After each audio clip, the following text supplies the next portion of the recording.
Welcome back to Western New York Live. Well, if you're at home right now, sitting there without a job and no resources or no ideas about what to do, you may want to think about taking your destiny into your own hands. That might be the solution. And entrepreneur women are on the rise, and we have some experts here to talk about that. Joining us now is Anna Marie Sinatra from Sinatra Solutions, as well as Linda Ellson, an entrepreneur in her own right now, owner of Feng Shui Your World. So good to have both of you here today. Great to be back. Thank you. You know what it means to be at home and going, gosh, what am I going to do? And more women are now empowering themselves to be able to do that. And Anna Marie, you see from a lot of clients that it is possible to do it. Yes, it's wonderful working with people. It's a great opportunity for me to explore with them some of their gifts. You know, we take it for granted what we know how to do really well. You might know how to bake really well, or sew, or do so many different things. I don't want to say just baking and sewing. There's lots of things that women do. Sure. And turning that what you love, that's the key.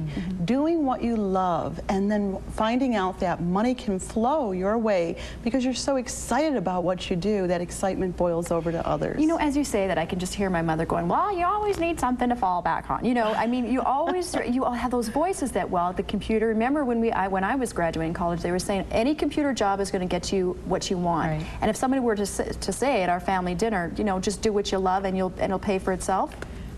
They would think you were crazy, but it's really the truth. If you find something that you love, you're going to want to just spend all your time and energy developing that. Once you realize that there is a market for what you like to do, and there's a way that you can market yourself. And I'm not talking about having to go out and rent space at, you know, in an office building and create a big overhead for yourself. You can do it at home. Exactly, exactly. And there's so many great little tips that can be helpful for you. Which is what Linda did. Linda did Feng Shui Your World, and so Keith Radford wasn't too off on the toilet seat. He was thing. right on. I was very impressed. It's the biggest drain in our house. Think about it. Direct relation with prosperity. So something for everybody to remember. So if the average person doesn't understand Feng Shui, it is about changing the flows of energy and how furniture can do that. Is that right? With placement of furniture and color selections, choosing certain symbolic objects. Maybe a wind chime in the north would symbolize movement in your career, or think of things in pairs in the southwest for your love and marriage and partnerships. So, and you know, this isn't just based on hocus pocus. It's a 3,000-year-long tradition based in Asia. Is that right? Yes. And originated in China and practiced much throughout. You know, I have to admit, I did do the Feng Shui thing over my fireplace. I did put a big mirror, and I did notice a difference. But then how can you ever tell, you know? Well, you pay attention to the energy. Yeah, that's true. Write it down, journal it. Right. I did it on this day, and then how are you feeling with it? Well, the reason why we're explaining Feng Shui is because we wanted to show exactly how Linda took what she loved and was able to turn it into a business, which is actually doing really quite well. So we went out to your home earlier to get an idea of just what happened. So let's show the viewers what exactly happened so they understand what goes on behind it. So let's show that now. A big part of Feng Shui is really personalizing your environment, and that's why we have chosen our mantle to highlight our loved ones. You know, pictures from our wedding, our immediate family, our son. And this is something my husband picked up in Mexico, and just is a representation of Mayan art of Randy and I. So really establishing that this is what is important, anchoring the couple here in the house. And moving on to the chair here, we'd say it's black and it's associated with the water element. Notice the curve, so it's about going with the flow, and it's part of the prosperity sector, so we really want to go with the flow. And it calls for a little earth energy, so you see some of the amethyst and the selenite, again, the lamp, again, we're thinking about things growing. The reason this chair is strategically here is to hide the television, because in our great American society, it's usually the great altar. So we want to make sure it's not the focal point of the living room, so it really much more fosters communication and connecting with our family, our mates, etc. And this is a great little piece. It's called a Tibetan dragon wash bowl. And again, the eastern part of the house is associated with health and longevity. And inside there's etchings of dragons. And the dragon is very much associated, again, again, with health and longevity. And the lore on it is the Tibetan monks used to scry in it or center themselves before meditation. So bringing on the dragon energy. And the water is important. You never want to leave a dragon thirsty. A little bit of trivia for Feng Shui. The fountain's really key here. This is our most prosperous room in the house. It's timely, good energy. And with that, we can use the water element. And again, the fountain is all about going with the flow and really having that prosperity continue. And then the overall scheme of the room, you'll see it's really a bright, we would say, fire color. Fire is always red, orange, purple, etc. So it's fire, it's wood floors, and then again, the fire element is picked up in the couch. And the overall idea is just to really create a balanced and harmonious environment. Wow. See, now that's a good summary of what happens. Now, the good news is that after you were realizing you could get paid for what you wanted to do, you started this business, and after just a year, which normally they say 2 or 3 years for a small business to turn a profit, you're already starting to see some payback. Which is really, really exciting. So it really goes along with the vein of doing what you love and the money will follow. And I think I bought that book about 5 years ago and had always had the vision and the dream that, wow, wouldn't it be amazing if I could, you know, do Feng Shui professionally? And pinch me, I am. And Anna Maria, it does take coaching. So that Linda just said, you know, gosh, I really have to look at my structure, my pricing structure, and you have to work with them. Absolutely. I'm so thrilled to be working with Linda. When she came to me, she was about 10 months into her business, and this is what we do as human beings. We get excited about an idea, we go for the gusto, and then life happens, and then we start to lose our dream. And working together, just making some suggestions and just having a coach to be accountable to on a weekly basis, everything just takes off, and she has been accelerating like crazy. And we can see you working there. So what you do is you literally lay out what the projection plan is going to be. In other words, what your goal is, what the action steps are to get there, and what's the best way for her and her business and her market to be able to do that. Well, when I do that, I don't lay out the plan. What I am is an extremely well listener, and I'm very intuitive, and I have a lot of training in various backgrounds. So listening, we sit down at our first visit and just really listen, and it came just in the last 10 minutes of our first visit together of what was needed, and so we make the plan together for the week. We just saw there earlier your home office. That's my home office. That's your home office. Yes. So you don't actually, when you do your taxes, I don't know if a lot of small business owners who work out of their home know this, you can write off the room that you use as your office. Which is wonderful. Right.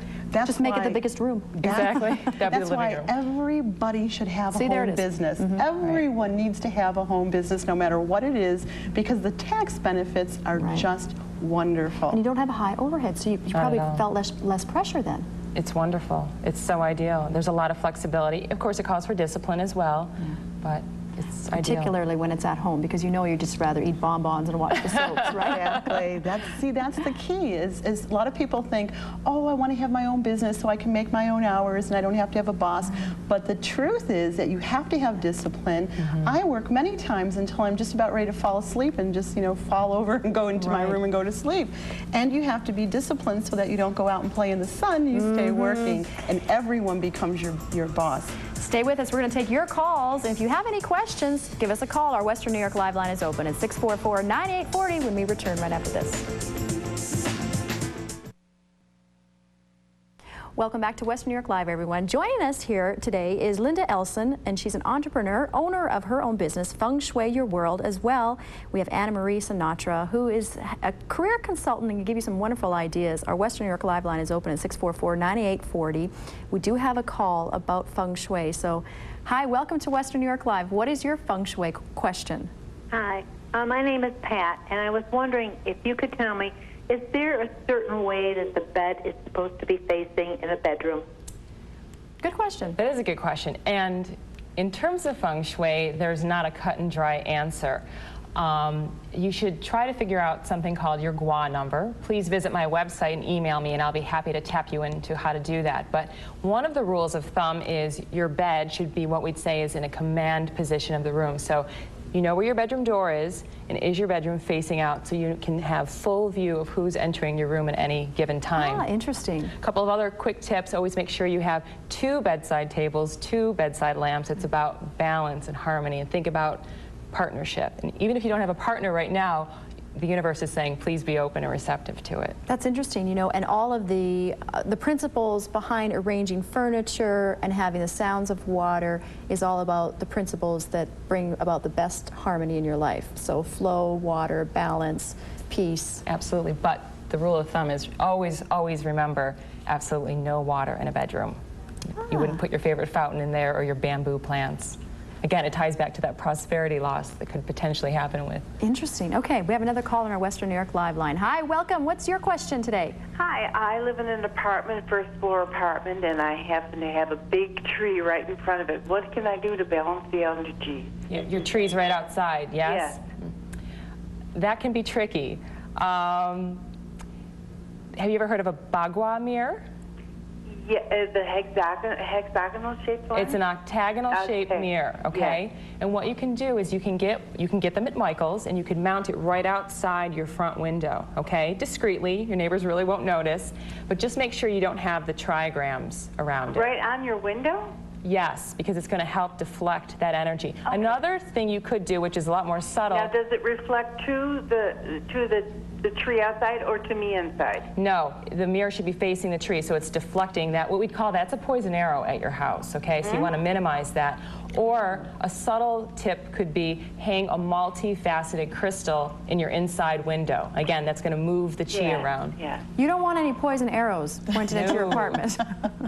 Thank you very much. You're quite welcome. Thank you so much. So why is it a poison arrow? Think about it. It's a direct line that's coming right at your house. You know, the nice thing about this desk is it's curved, it's harmonious. If it was sharp, that angle over there, it would be pointing right at you. Well, although Keith, you know, he banged it up a bit, so it would impede your chi, which is not good. Right. So curves. Curves are ideal. We saw that chair at home. It's a rocker and it had curved lines. Yes. Wow, that's interesting. Okay, so now let's get to the business issue, Anna Maria. A lot of women have not had perhaps the network for finances and getting something off the ground if there is a high overhead for their business. What do you suggest doing? What's the best approach? The best way to do it is not to get yourself into debt, to find ways that you can do things economically. So if you don't have a large network of friends or associates, business associates, you get out there, you get out into the community, you get involved in your church, you get involved in community organizations, and you start to meet people. And you can do trades. You know, if you can't afford to hire someone to do, say, a brochure for you, but you have a certain skill that you like to do, you can trade with people so that you can get some things done that you need done. And there's so many ways that you can get things done economically. My business card, I intentionally use it. There's a website that you can go to. You can get your business cards for free. You just pay for the postage and the handling. The trifolds, which gives more information. There's a place on the internet you can get that done for free. And you don't have to be computer savvy. That's what's wonderful. I was not computer friendly. I just barely knew how to read an email. But when I set my mind to it and just talked to other people who were in business and people would share information, I learned all the little ins and outs. Well, and we've learned a lot of ins and outs today. Thank you so much, Anna Maria from Sinatra Solutions. And we do have a website if you want to email you and ask you any questions. Here's our website, Sinatra Solutions. Also, Linda Ellson, Feng Shui Your World. If you have any questions, www.fengshuiyourworld.biz. Even if you want to ask Linda about how hard it was to get going, she'll be happy to take your emails. Absolutely. There you go. Thanks so much, ladies. It's so wonderful to have you here. You're welcome. It was great to be here.